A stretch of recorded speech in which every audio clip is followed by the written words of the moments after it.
Hello friends, welcome to Nila voice novels. நான் அவங்க நிலா. இப்போ நம்ம பார்த்துட்டு இருக்க கதை அவனுக்கு நிகரவள், எபிசோட் 24. வாங்க கதைக்குள்ளே போகலாம். இங்கு சிவரஞ்சனுடன் ஃபோனில் பேசிக்கொண்டிருந்த அவரின் கட்சி தலைவரோ, முட்டாள் முட்டாள், நீ எந்த பொண்ணோட அண்ணிய சாதாரணமான பொண்ணுன்னு சொல்கிறியோ அவங்க சாதாரணமானவங்க இல்லடா என்று சொல்ல, அதில் ஒரு நொடி தடுமாறிய சிவரஞ்சனோ தன் முன்னால் கம்பீரமாக கால் மேல் கால் போட்டு கண்ணில் திமிருடன் தன்னை நக்கலாக பார்த்து கொண்டு அமர்ந்திருப்பவளை அப்பொழுதுதான் சரியாக கவனித்தார்.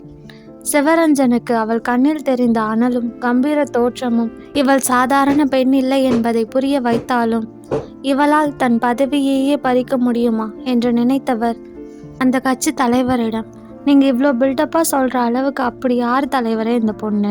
இதோ நீங்கள் சொல்கிறீங்களே அந்த பொண்ணோட அண்ணியை முன்னாடி தான் உட்காந்துட்ருக்கா என்று சொல்ல, அதை கேட்டு அதிர்ந்த அந்த கட்சி தலைவரும், என்ன உன் முன்னாடி இருக்காங்களா?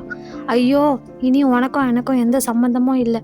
ஆழம் தெரியாமல் காலை விட்டுட்டேன். இனி எனக்கு ஃபோன் பண்ணாத, உன் உயிரையாவது காப்பாற்றிக்கோ என்று அவர் சொல்ல, அவர் குரலிலேயே அவரின் பயத்தையும் பதற்றத்தையும் உணர்ந்தவர், என்ன சொல்றீங்க தலைவரே, அப்படி யார் அவங்க என்று கேட்க, அதை கேட்ட அந்த தலைவரோ, உன் முன்னாடி இருக்கிறவங்க ஒன்றும் சாதாரண பொண்ணு இல்லை, அவங்க தான் அக்னி, ஃபீனிக்ஸ் குரூப் சேர்மன் அக்னிடா என்று அந்த கட்சி தலைவர் சொல்ல, அதை கேட்ட சிவரஞ்சனுக்கு ஒரு நொடி உலகமே தன் சுழற்சியை நிறுத்தியது போல் தோன்றியது.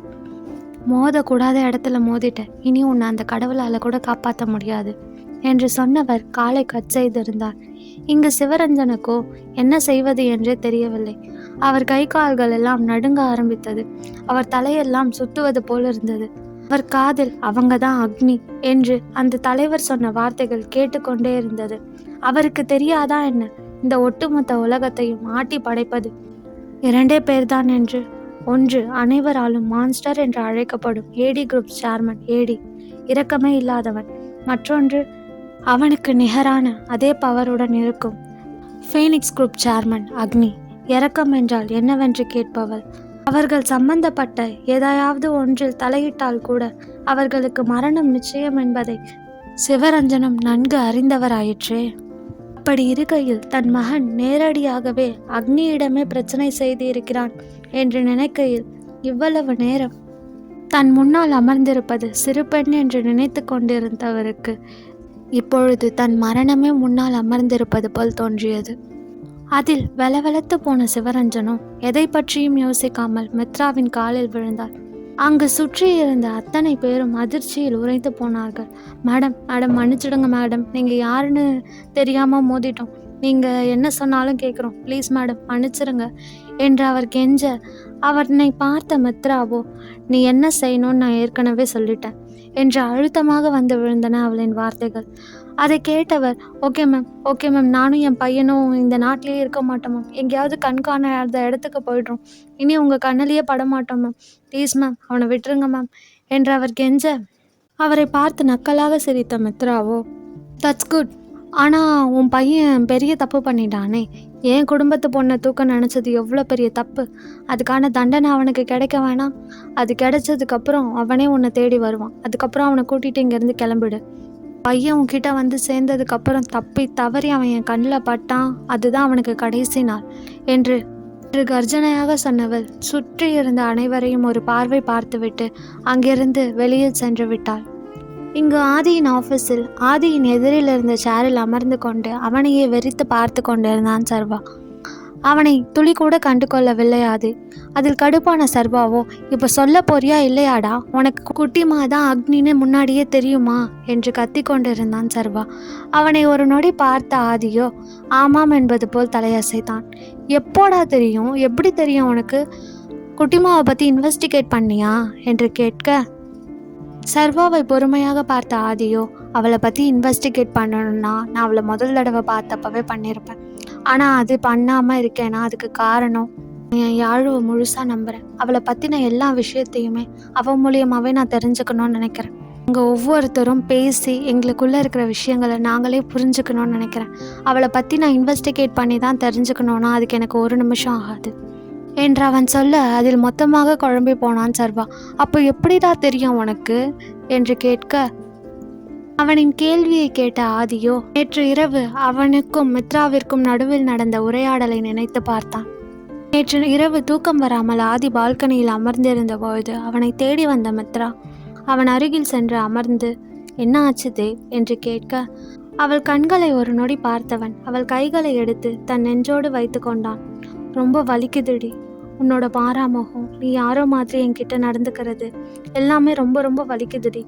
உனக்கு என் மேலே கோபம் இருந்தா எனக்கு என்ன தண்டனை வேணா கொடு, ஆனால் இப்படி என்னை விட்டு விலகி போகாத, என்னை யாரோ மாதிரி பார்க்காத, அதை என்னால் தாங்கிக்கவே முடியல அம்மோ என்று அவள் கண்களை பார்த்து கூறியவனின் கண்களில் அப்பட்டமான வலி தெரிந்தது.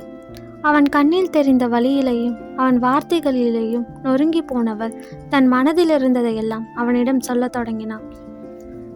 தேவ், நான் இது வரைக்கும் உன்னை பற்றி தெரிஞ்சுக்க முயற்சி பண்ணதே கிடையாது. ஏன்னா உன்னை பற்றி இன்னொருத்தர் மூலமாக தெரிஞ்சுக்கிறதுல எனக்கு விருப்பமே கிடையாது. ஆனால் உன் ஆஃபீஸ்க்கு வந்தப்போ நீ தான் ஏடின்னு தெரிஞ்சதுக்கப்புறம் எனக்கு அது ரொம்ப ஷாக்காக இருந்தது. அதை ரியலைஸ் பண்ணவே எனக்கு கொஞ்சம் நேரம் ஆச்சு. அப்புறம் எப்படியோ கஷ்டப்பட்டு என்ன நானே சமாதானப்படுத்திக்கிட்டு தான் உன்னை பார்க்கறதுக்காக வந்தேன்.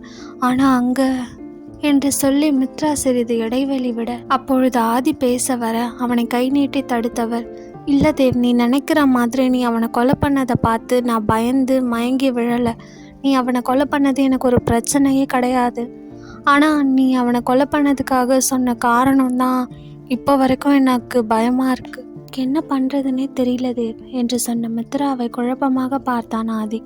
அவன் கண்களில் தெரிந்த குழப்பத்தை புரிந்து கொண்ட மித்ரா அவனை பார்த்து, ஃபீனிக்ஸ் குரூப்ஸ் என்று சொல்ல அதை கேட்ட ஆதி மேலும் குழம்பி போனான். இந்த கம்பெனியோட பேரை உன் கம்பெனியில் நீ கேட்கக்கூட கூடாதுன்னு நினைக்கிறியோ அதே கம்பெனியோட எனக்கு நிறைய சம்பந்தம் இருக்குது. ஃபீனிக்ஸ் குரூப்ஸையும் என்னையும் பிரிக்க முடியாத அளவுக்கு எனக்கு அந்த கம்பெனியோட சம்பந்தம் இருக்குது என்று மித்ரா சொல்ல சொல்ல ஆதியின் முகம் மாறியது. அதை பார்த்த மித்ராவின் மனம் வலித்தது. இருந்தும் தன் மனதில் இருக்கும் அனைத்தையும் தன்னை பற்றியும் அவனிடம் கூற வேண்டும் என்று நினைத்தவர் அவனின் முகம் பார்த்து, ஏனா ஃபீனிக்ஸ் குரூப்ஸ் என்னோடது என்று சொல்ல மேலும் குழப்பமாக அவளை பார்த்தான் ஆதி. அவன் கண்களை பார்க்காமல் தலை குனிந்தவள், நான் தான் அக்னி, ஃபீனிக்ஸ் குரூப் சேர்மன் என்று சொல்ல அதில் ஆதியின் விழிகள் அதிர்ச்சியில் விரிந்தது. அதே அதிர்ச்சியுடன் அவளை பார்க்க, ஆனால் அவள் தலை குனிந்து கொண்டே பேச தொடங்கினாள். ப்ளீஸ் தேவ், நான் உனக்கு துரோகம் பண்ணிட்டேன்னு நீ நினைக்காத. இந்த பிஸ்னஸ்க்காக உன்னை தோக்கடிக்கணுன்றதுக்காக உன்னை பழி வாங்கிறதுக்காக தான் உன்னை கல்யாணம் பண்ணிக்கிட்டேன்னு நீ நினைக்காத. ப்ளீஸ், அப்படியெல்லாம் எதுவுமே கிடையாது. 2 நாளைக்கு முன்னாடி வரைக்கும் நீ தான் ஏடிங்கிறது எனக்கு தெரியவே தெரியாது. அது தெரிஞ்சுக்கிட்டப்போ எனக்கு அது பெரிய ஷாக்காக இருந்துச்சு. அதை எப்படி ஹேண்டில் பண்ணுறதுன்னு கூட எனக்கு தெரியல. இருந்தாலும் எல்லாத்தையும் சமாளிச்சுக்கலான்ற நம்பிக்கையில் தான் உன்னை தேடி வந்தேன். ஆனால் அங்கே நீ ஃபீனிக்ஸ் குரூப்ன்ற பேரை கூட கேட்க விரும்பாமல் இருப்ப. உனக்கு அது மேலே அவ்வளோ கோபம் இருக்கும்னு எனக்கு தெரியாது. உன்னோட கோபம் என்னை பயமுறுத்துச்சு. எனக்கு ஒரு செகண்ட் என்ன பண்ணுறதுன்னே தெரியல. என்னால் மூச்சு கூட விட முடியல. கம்பெனியில் ஒருத்தன் ஃபீனிக்ஸ் குரூப்னு சொன்னதுக்கே கோவப்பட்டு அவனை கொலை பண்ண நீ, நான் உனக்கு துரோகம் பண்ணிட்டேன்னு நினைக்க மாட்டேன்னு என்ன நிச்சயம்? அதை நினைக்கும் போது எனக்கு கஷ்டமாக இருந்துச்சு. என்னால் உன் முகத்தை கூட பார்க்க முடியல. அதனால தான் விலகியே இருந்தேன் என்று சொல்ல அதை கேட்ட ஆதிக்கு தான் ஏதோ போல் இருந்தது. அவள் தலையை நிமிர்த்தி தன்னை பார்க்க செய்தவன் அவள் கண்களை பார்த்து, எனக்கு துரோகம் பண்ணுறவங்கள பிடிக்காது என்று சொல்ல அதில் நொறுங்கி போனாள் மித்ரா. அவள் கண்களில் நீர் கோர்த்தது. அவளின் ஒவ்வொரு அசைவையும் ஆதி கவனித்து கொண்டுதான் இருந்தான். தன்னை பிடிக்கவில்லை, காதலிக்கவில்லை, தன்னை விட்டு செல்லதான் விரும்புகிறேன் என்று சொன்னவள் எதற்காக தான் தவறாக நினைத்து விடுவேனோ என்று நினைத்து கலங்குகிறாள் என்று ஆதிக்கு குழப்பமாக இருந்தது. அவள் கண்களில் தான் எத்தனை தவிப்பு! அதுவும் தான் அவளை தவறாக நினைத்து விடுவேன் என்று நினைத்து அவள் கலங்குகிறாளே, இதை நினைக்கையில் எப்படி எடுத்துக்கொள்வது என்று தெரியவில்லை ஆதிக்கு. அதில் மேலும் குழம்பி போனான். பிறகு அதை அப்புறம் பார்த்துக்கலாம் என்று நினைத்தவன் ஓரம் கட்டி வைத்துவிட்டு இப்பொழுது இவளை சரி செய்ய வேண்டும் என்று நினைத்தவன் அவளை பார்த்து மீண்டும், எனக்கு துரோகம் பண்ணுறவங்கள பிடிக்காது, அதனால தான் அவனை கொன்னேன் என்று ஆதி சொல்ல குழப்பமாக விழி உயர்த்தி அவனை பார்த்தாள் மித்ரா. அவளின் விழிகளை பார்த்தவன் அருகில் இருந்த தன் மொபைலை எடுத்து அதில் எதையோ ஓப்பன் செய்தவன் அவளிடம் கொடுக்க குழப்பமாக அதை வாங்கி பார்த்தாள் மித்ரா. அதில் அவர்கள் அடுத்து கலந்துக்க போகும் ஒரு ப்ராஜெக்ட் பற்றிய டீட்டெயில்ஸும் அதை பற்றிய டேட்டாவை ஏடி குரூப்ஸிலிருந்து திருடி ஃபீனிக்ஸ் குரூப்பை சேர்ந்த ஒருவனிடம் அவன் ஒப்படைக்கும் காட்சியும் மற்றும் அதை பற்றிய முழு விவரமும் இருந்தது. அதை பார்த்த மித்ராவின் கண்கள் அதிர்ச்சியில் விரிந்தது. அதே அதிர்ச்சியுடன் அவள் நிமிர்ந்து ஆதியை பார்க்க, அவனை நான் கொன்னதுக்கான ரீசன் எனக்கு துரோகம் பண்ணது. இதை நான் ஏன் அங்கே சொல்லலைன்னா, இந்த கம்பெனிக்காக எனக்கு துரோகம் பண்ணா இல்லை, அந்த கம்பெனியை பற்றி பேசினா கூட அவங்களுக்கு மரணம் நிச்சயங்கிறத அவங்களுக்கு புரிய வைக்கணும்னு நினச்சேன் என்று சொன்ன ஆதி மித்ராவை பார்க்க அவள் முகமோ இன்னும் தெளிவில்லாமல் தான் இருந்தது. அதை பார்த்து ஒரு பெருமூச்சை விட்டவன் அவளை பார்த்து, நான் என்றைக்குமே அக்னியை போட்டியாக நினச்சி ஜெயிக்க நினச்சிருக்கேனே தவிர பொறாமையாகவும் பார்த்ததில்லை, எதிரியாகவும் பார்த்ததில்லை என்று சொல்ல மித்ரா வழி உயர்த்தி ஆதியை பார்த்தாள். அவளை பார்த்தவன், சரி சொல்லு, நான் தான் ஏடின்னு உனக்கு தெரிஞ்சதுக்கப்புறம் நான் உனக்கு துரோகம் பண்ணிட்டதா உனக்கு தோணுச்சா? ஏன்னா நான் கூட தானே உன்கிட்ட உண்மையை சொல்லலை, உண்மையை சொல்லாமல் மறைச்சிருக்கேன். அப்போ நீயும் என்னை பற்றி அப்படி நினச்சிருக்கலாம்ல என்று ஆதி சொல்ல, வேகமாக மித்ராவின் தலை இல்லை என்று ஆடியது. நான் எப்படி அப்படி நினைப்பேன் தேவ், எனக்கு தெரியுமே உனக்கு நான் என்னை பற்றி தெரியாதுன்னு. நீ மித்ராக்கும் யாழினிக்கும் ஆன குழப்பத்தில் இருக்கும் போதே நான் தெரிஞ்சுக்கிட்டேன் நீ என்னை பற்றின எந்த ஒரு இன்வெஸ்டிகேஷனும் பண்ணலைன்னு. அப்படி இருக்கிறப்போ நீ எனக்கு துரோகம் பண்ணதா, என்னை ஏமாத்த நினச்சதா நான் எப்படி நம்புவேன்? ஒருவேளை உனக்கு என்னை பற்றின உண்மையெல்லாம் தெரிஞ்சிருந்தா கூட நீ துரோகம் பண்ணதா என்னால் நினைக்க முடியாது தேவ் என்று அவள் சொல்ல, அதை கேட்டவன், அப்போ நான் மட்டும் உன்னை அப்படி நினைப்பேன்னு எப்படி நம்புகிற என்று கேட்டான். ஒரு நொடி தயங்கியவள் அவனை பார்த்து, இல்லை தேவ், அது மட்டும் இல்லை, எல்லா ஹஸ்பண்டுமே அவங்க ஒய்ஃப் அவங்களுக்கு கீழே இருக்கணும்னு தானே நினைப்பாங்க. நான் தப்பாக எல்லாம் சொல்லலை. ஐ மீன் அவங்களுக்கு தேவையான எல்லாத்தையுமே தான் செய்யணும்னு நினைப்பாங்கல்ல. அதான் நான் அக்னியாக இருக்கிறது உனக்கு பிடிக்காதோன்னு நினச்சேன் என்று அவள் தயங்கி சொல்ல, அவளை பார்த்தவன், பொண்ணுங்க எப்போவுமே பசங்களுக்கு கீழே தான் இருக்கணும்னு நினைக்கிற கேவலமானவன் இல்லடினா. நீ என் ஒய்ஃபுங்கிறதுனால நீ எனக்கு எப்போவுமே அடிமையாக இருக்கணும்னுலாம் நான் நினைக்க மாட்டேன். அந்த அளவுக்கு கீழ்த்தனமானவன் ஒன்றும் நான் கிடையாது. நீ எப்படி என்னை பற்றி இப்படியெல்லாம் நினைக்கிற என்று கோபமாகவும் அதே சமயம் சற்று வலியுடனும் வந்து விழுந்தன ஆதியின் வார்த்தைகள். அதில் பதறியவள், ஐயோ தேவ், அப்படியெல்லாம் இல்லை தேவ் என்று சொல்ல, கை நீட்டி அவளை பேசாதே என்பது போல் நிறுத்தியவன் அவளை பார்த்து, நீ எனக்கு நிகரானவளாக இருக்கிறதுல மட்டும் கிடையாது, உன்கிட்ட நான் தோத்தாலும் கூட அதை நினச்சி சந்தோஷப்படுவேனே தவிர ஒரு நாளும் வருத்தப்பட மாட்டேன் என்று சொன்ன ஆதியை வியப்புடன் பார்த்தாள் மித்ரா. அவளின் மேல் உள்ள அவளின் காதல் பல மடங்கு கூடியது. அவனை பார்த்தவள், நிஜமாவா? நான் அக்னியாக இருக்கிறதுல உனக்கு எந்த பிரச்சனையும் இல்லையா என்று கேட்க, அதில் ஒரு பெருமூச்சொன்றை விட்டவன் அவளை பார்த்து, நீ அக்னியாக இருக்கிறதுல எனக்கு ரொம்ப ரொம்ப சந்தோஷம் தாண்டி. இங்கே பாரம்மு, பிஸ்னஸ் வேறு, பர்சனல் வேறு. நான் எப்படி உன்னை போட்டியாக மட்டும் பார்த்தேனோ அதே மாதிரி தான் நீயும் பார்த்தேன்னு எனக்கு நல்லாவே தெரியும். இனிமேலும் அது அப்படியே இருந்துட்டு போட்டோம், மற்றவங்க கண்ணுக்கு நம்ம எதிரிகளாக தெரிஞ்சா பரவாயில்ல என்று சொன்னவனை அமைதியாக பார்த்து கொண்டிருந்தாள் மித்ரா. பிறகு ஆதியை பார்த்து, நிஜமாவே என்று ஏதோ கேட்க வர, அதில் கடுப்பான ஆதியோ, அமைதியாக இருடி, என்னை கோவப்படுத்தாத என்று சொல்ல, அதில் அவனை பார்த்து அழகாக சிரித்தாள் மித்ரா. ஆதியின் மடியில் சென்று படுத்தவள் அவன் முகத்தையே கண்ணிமைக்காமல் பார்த்து கொண்டிருக்க, அதை பார்த்த ஆதி, என்னடி என்று கேட்க, அவனையே பார்த்தவள் ஒன்றுமில்லை என்று தலையசைத்து விட்டு கண்மூடி தூங்கி போனாள் மித்ரா.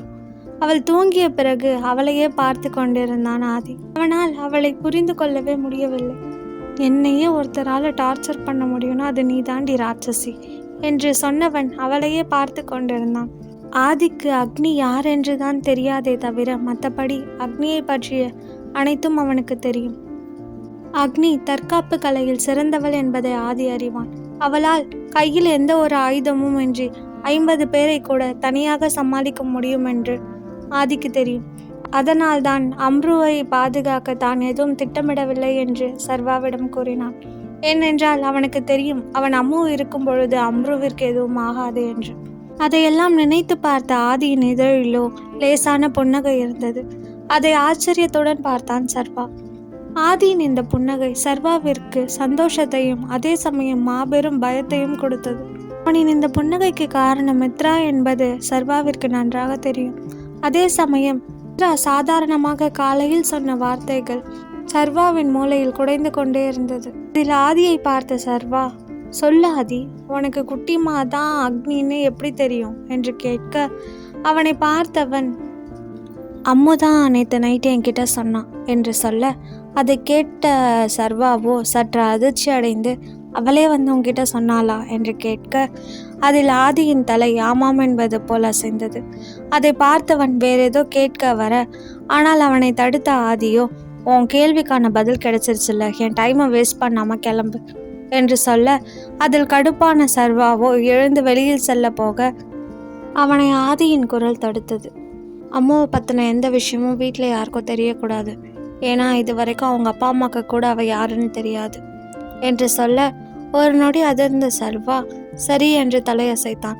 பிறகு ஆதியிடம், நான் இன்னைக்கு ஈவினிங் டெல்லி கிளம்புறேன் ஆதி என்று சொல்ல, அவனை ஒரு நொடி பார்த்தானே ஒழிய வேற எதுவும் பேசவில்லை ஆதி. பெருமூச்சொன்றை விட்ட சர்வா அங்கிருந்து வெளியில் சென்று விட்டான்.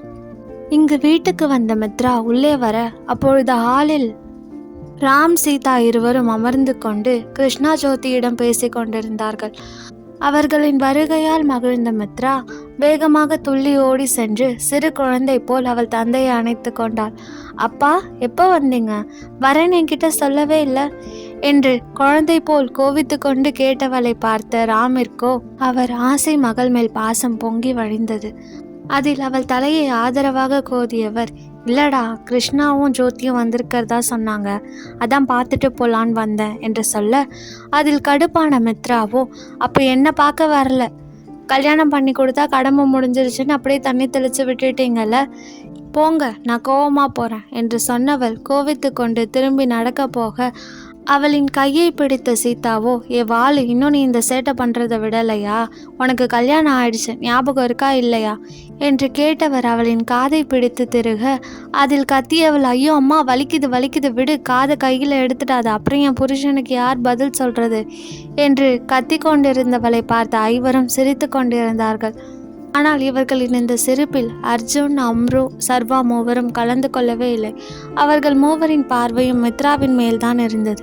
மித்ராவின் ருத்ர தாண்டவத்தை பார்த்த அர்ஜுன் மற்றும் அம்ரு இருவருக்கும் இங்கு மித்ரா இப்படி நடந்து கொள்வது விசித்திரமாக இருந்தது. அவர்கள் அனிமாவின் உண்மையான குணம் எது என்று தெரியாமல் குழம்பி போய் அவளை பார்த்து கொண்டிருந்தார்கள். ஆனால் சர்வாவிற்கு அந்த மாதிரியான குழப்பமெல்லாம் இல்லை. அவனுக்கு நன்றாகவே தெரியும், அப்பொழுது இங்கிருக்கும் மித்ராவும் சரி, அப்பொழுது அங்கிருந்த மித்ராவும் சரி, அவளின் இந்த இரண்டு முகமும் உண்மைதான் என்று சர்வாவிற்கு நன்றாகவே தெரியும். ஆனாலும் அவனின் பார்வை கூர்மையாக அவள் மேல் படிந்திருந்தது. மித்ரா என்னதான் தன் தாய் தந்தையிடம் பேசி கொண்டிருந்தாலும் வந்ததிலிருந்து அவர்களின் மூவரின் பார்வையும் தன் மேல் படிவதை அவள் உணர்ந்துதான் இருந்தாள். அர்ஜுன் மற்றும் அம்ருவின் குழப்பமான பார்வையை கண்ட மித்ராவிற்கு அதற்கு காரணம் என்னவென்று நன்றாகவே தெரிந்தே இருந்தது. ஆனால் சர்வாவின் அந்த கூர்மையான பார்வை அது எதற்காக என்பதை மித்ராவினால் கண்டுபிடிக்க முடியவில்லை. இங்கு கோபமாக செல்ல போன மித்ராவை தடுத்த ரத்னவர்மா அவர் அருகில் அமருமாறு சைகை செய்ய அவளும் சென்று அவர் அருகில் அமர்ந்து கொண்டாள். பிறகு அவளின் தலையை கோதியவர், அவன் கிடக்கிறாமா, அவன் உன்னை வந்து பார்க்கலன்னா என்ன, அதான் நான் இருக்கேன்ல, நாங்கள்லாம் இருக்கோம்ல உன் கூட என்று சொல்ல, அதை கேட்ட கிருஷ்ணவர்மாவும், ஆமாம் மெத்துக்குட்டி, நாங்கள்லாம் இருக்கோம்ல, அப்புறம் என்ன, அவர் வந்து பார்க்கலன்னா பார்க்காம இருக்கட்டும் என்று கிருஷ்ணாவும் அவர் பங்கிற்கு சொல்ல, அவள் அப்பா அம்மாவை பார்த்த மித்ராவோ, பார்த்தீங்களா, நீங்கள் என்னை வந்து பார்க்கலன்னா என்ன, எனக்கு ரத்னாப்பாவும் கிருஷ்ணாப்பாவும் இருக்காங்க என்று சொல்லி அவர்களை பார்த்து பழிப்பு காட்ட, அவளை பார்த்து ராம் சீதா இருவரும் முறைத்தாலும் அவர்கள் மனதிற்குள் அவ்வளவு சந்தோஷமாக இருந்தது. பிறகு இருக்காதா, திருமணம் வேண்டாம் என்று சொன்ன பெண்ணை வற்புறுத்தி திருமணம் செய்து வைத்தார்களே, என்னதான் அவள் திருமணத்திற்கு சம்மதம் என்று கூறியிருந்தாலும் தங்களுக்காக தான் சம்மதித்தாளோ என்ற எண்ணம் அவர்களுக்குள்ளேயும் இருக்கத்தானே செய்தது. இப்பொழுது தன் மகள் மகிழ்ச்சியாக இருப்பதை பார்த்தவர்களுக்கு அத்தனை ஆனந்தமாக இருந்தது. பிறகு மித்ராவை பார்த்த ராம் மற்றும் சீதா இருவரும் மித்து என்று அழைக்க, அவர்களை பார்த்தவள், என்னம்மா என்று கேட்டாள். மித்து, உனக்கு தாலி பறிச்சு கோக்குற ஃபங்க்ஷன் வைக்கலான்னு இருக்கோம், நீ என்னடா சொல்கிற என்று சீதா கேட்க, அவரை தொடர்ந்த ஜோதியோ, ஆமாண்டா, உனக்கு தாலி பறிச்சு போடணும், நீ ஆதிக்கிட்டையும் ஒரு வார்த்தை கேட்டு சொல்ல, என்ற இருவரும் சொல்ல, அவர்களை பார்த்த மித்ராவோ அவர்கள் பேசி முடிப்பதற்குள்ளேயே அவர்களை தடுத்தவள், அதெல்லாம் இப்போ எதுவும் வேண்டாம், அப்புறமா பார்த்துக்கலாம் என்று சொல்ல, அவளை பார்த்த ரத்னவர்மா மற்றும் ராம் இருவரும், அது இல்லடா, அதெல்லாம் டைமுக்கு பண்ணணும் என்று ஏதோ சொல்ல வர, இல்லைப்பா இப்போதைக்கு அதெல்லாம் எதுவும் வேண்டாம், அப்புறம் பார்த்துக்கலாம், இதை பற்றி இனிமேல் பேச வேண்டாம், ஆதிக்கிட்டேயும் பேச வேண்டாம் என்று சொன்னவள் அர்ஜுன் மற்றும் அம்ருவை பார்த்து, நீங்கள் 2 பேரும் என் கூட வாங்க, உங்ககிட்ட கொஞ்சம் பேசணும் என்று சொன்னவள் தன் அறை நோக்கி சென்று விட்டாள். மித்ரா எதற்காக தாலி பிரித்து போடும் ஃபங்க்ஷனை வேண்டாம் என்கிறாள்? சர்வாவின் பயத்திற்கான காரணம் என்ன? அவன் மனதில் அப்படி என்ன இருக்கிறது? அர்ஜுன் மற்றும் அம்ருவின் இந்த குழப்பத்தை தெளிய வைப்பாளா மித்ரா? அவர்களிடம் அவள் என்ன பேச போகிறாள்? மித்ரா இந்த ஃபங்க்ஷனை வேண்டாம் என்று கூறியது ஆதிக்கு தெரிய வந்தால் என்ன செய்வான்? இதை பற்றி மேலும் தெரிஞ்சுக்க நிலா வாய்ஸ் நாவல்ஸை சப்ஸ்கிரைப் பண்ணுங்க. இந்த ஸ்டோரி உங்களுக்கு பிடிச்சிருந்தா லைக் பண்ணுங்க, ஷேர் பண்ணுங்க அண்ட் மறக்காம சப்ஸ்கிரைப் பண்ணுங்க. பாய் ஃப்ரெண்ட்ஸ், நான் உங்க நிலா. நெக்ஸ்ட் எபிசோட்ல மீட் பண்ணலாம்.